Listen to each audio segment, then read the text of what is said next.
یہی وہ لوگ ہیں جو سفید پوش کہلانے کے مستحق ہیں، کیونکہ خدا کی خاطر انہوں نے صبر کی چادر اپنے اوپر اوڑھ رکھی ہے اور کسی کو کچھ پتہ نہیں کہ اندر وہ کس حال میں زندگی بسر کر رہا ہے۔ پہلے ان کا ذکر فرمایا کہ ڈھونڈو ان کو، تلاش کرو۔ محمد رسول اللہ تو ان کی پیشانیوں سے پہچان لیا کرتے، تم بھی تو اسی مقدس آقا کے غلام ہو، تم بھی ان کی پیشانیوں سے، ان کی علامتوں سے ان کو پہچانو اور ان کو سوال کی محتاجی سے بچاؤ۔ ان کے گھروں تک پہنچو اور ان کے حضور وہ قربانی کا گوشت پیش کرو جو خدا کی طرف سے ان کے لیے ایک تحفہ ہے، تمہیں اس کا ذریعہ بنایا گیا ہے۔ والموتا، اور ایسا شخص جو غربت سے پریشان حال ہو جائے، محض غریب نہیں بلکہ اس کا حال پراگندہ ہو کر پراگندہ حال دکھائی دینے لگے، اسے اختیار نہ رہو کہ وہ قناعت کا لباس پہن سکے، اس کی بھی فکر کرو۔ اس کا حال تم پر روشن ہے، تم جانتے ہو وہ کون لوگ ہیں۔ بس اپنی قربانیوں میں اگر ان کو شامل کرو گے تو پھر تمہاری قربانی کی عید قبول کی جائے گی، پھر حقیقت میں تمہیں اس کی خوشیاں منانے کا حق ہوگا۔ بس ان مجبوروں کے لیے بھی عید لے کر آئیں، یعنی عید کی خوشیاں لے کر آئیں، ان کے گھروں میں پہنچیں، ان کو عید کا گوشت تقسیم کریں اور محبت و عشق کے ساتھ خدا کی طرف سے، نہ کہ اپنی طرف سے، کہ ہمارے ممنون ہونے کی کوئی ضرورت نہیں ہے۔ جس خدا نے ہمیں دیا اسی نے تمہیں بھی دیا ہے۔ اور جیسا کہ اس آیت کی ترتیب سے پتہ چلتا ہے، اپنے اور اپنوں کے لیے، عزیزوں کے لیے اگر آپ 1/3 رکھ لیں اور ایسے محروموں کے لیے جن کی آپ کو تلاش کرنی ہوگی، ان کا کھوج لگانا ہوگا، جو صابرین ہیں اور صبر کے اعلیٰ مقامات پر فائز ہیں، چادروں میں لپٹے ہوئے ہیں جو قناعت کی چادریں ہیں، ان کو پہچاننا ہوگا، ان تک پہنچنا ہوگا، ان کے حضور بھی محبت کے ساتھ یہ گوشت پیش کرنا ہوگا۔ لیکن یاد رکھو کہ جب ایسے غریبوں کے حضور تم خدا کی طرف سے یہ قربانی کا تحفہ دو تو ان کی چادر پر داغ نہ لگ جائے۔ اللہ نے انہیں قانے کہہ کر تمہیں نصیحت فرما دی ہے کہ ان کی پردہ پوشی کرنا تمہارا فرض ہوگا۔ جو خدا کی خاطر خود اپنی تکلیفوں پر پردے ڈالے بیٹھے، تم اس طرح ان کو گوشت پیش کرو کہ ان کی اس عزت کے بھرم پھوٹ جائیں، اس مجبوری کے بھرم پھوٹ جائیں۔ ہمارا نہیں، ہرگز نہیں، کانے کا خیال کرنا، پہلے کانے ہے، اس طریق پر اس کو پیش کرو کہ کسی کو کانوں کان خبر نہ ہو، کوئی نہ دیکھ سکے کہ کیسا ضرورت مند تھا، کن تکلیفوں پر بیٹھا ہوا کانے تھا کہ خدا نے اس کے لیے آج کے دن یہ تحفہ بھیجا ہے۔ پھر وہ موتر جن کی بے اختیاری تمہارے اختیاری میں نہیں، اور ان کے اختیار میں ان تکلیفوں کو چھپانا رہا ہی نہیں ہے، ان تک پہنچو، اور اس میں اس پردہ کے مضمون کا تو دخل نہیں، لیکن اس مضمون کا تعلق تو بہرحال ہے کہ عزت کے ساتھ ان کے ساتھ سلوک کرو اور ان کو بھی اس طرح یہ قربانیاں دو جیسے خدا کی طرف سے ان کے لیے تحفے ہیں۔ یہ کرو تو پھر ان کو اپنی دعاؤں میں بھی یاد رکھو، اور ان سب کو جن کا ذکر اس آیت کریمہ میں ملتا ہے، میں آج تمام عالمی جماعت کی طرف سے عید الاضحیٰ کی عید مبارک پیش کرتا ہوں۔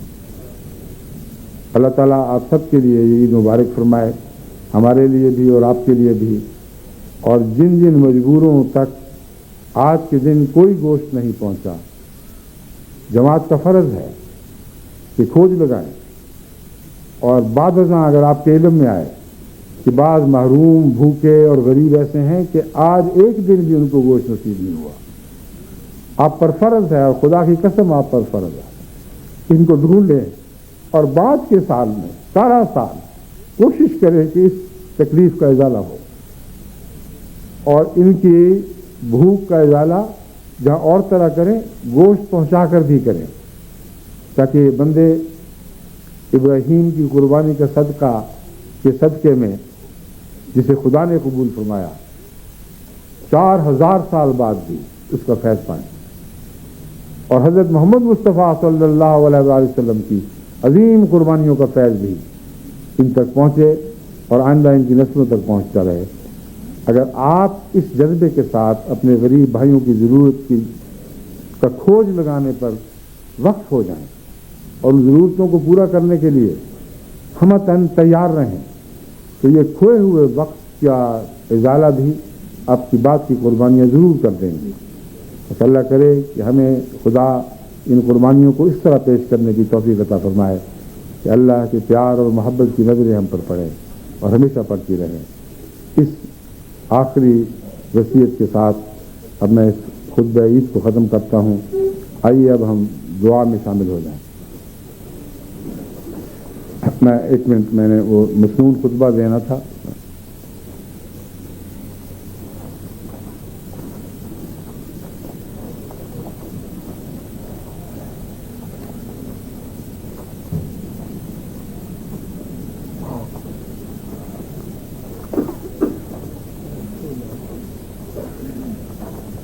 خطبے سے پہلے یہ بھی بتا دوں کہ بڑی عید جسے ہم کہتے ہیں آج کی عید، اس کے بعد مسافر نہیں ہوا کرتے، کیونکہ آپ سب نے جانا ہے اور قربانیاں پیش کرنی ہیں اور پھر باربیکیو بھی لگانے ہیں، اور اس باربیکیو میں اپنے ان ہمسایوں کو بھی یاد رکھ لیں جن کو وہ توفیق نہیں ملی. اور ایک بچے سے میں نے کل پوچھا کہ بتاؤ تم کیا کرو گے، کس طرح باربیکیو مناؤ گے؟ تو اس نے کہا ہم اس طرح منائیں گے کہ اپنے رشتہ داروں کو بھی بلائیں گے، سب جگہ نظر ڈالیں گے کون کون ہے، اور پھر وہاں دیکھیں گے اگر کسی ایسے آدمی کو دیکھیں گے جس کے پاس باربیکیو نہیں ہے تو اس کو بھی دعوت دیں گے.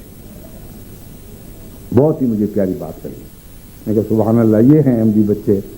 جو آئندہ زمانے کی عظیم نسلیں پیدا کرنے والے ہیں. اسی روح کے ساتھ دنیا میں ہر جگہ، یہاں تو شاید اس کی ضرورت شاذ کے طور پر پیش آئے، اور دنیا میں ہر جگہ تلاش میں رہیں کہ آپ کے باربیکیو کی خوشیوں میں وہ محروم بھی ہو جائیں جن کو یہ خوشیاں نصیب نہیں ہو سکیں. تو اس کے بعد میں اب وہ مسنون خطبہ پڑھتا ہوں، پھر دعا اور پھر اجازت.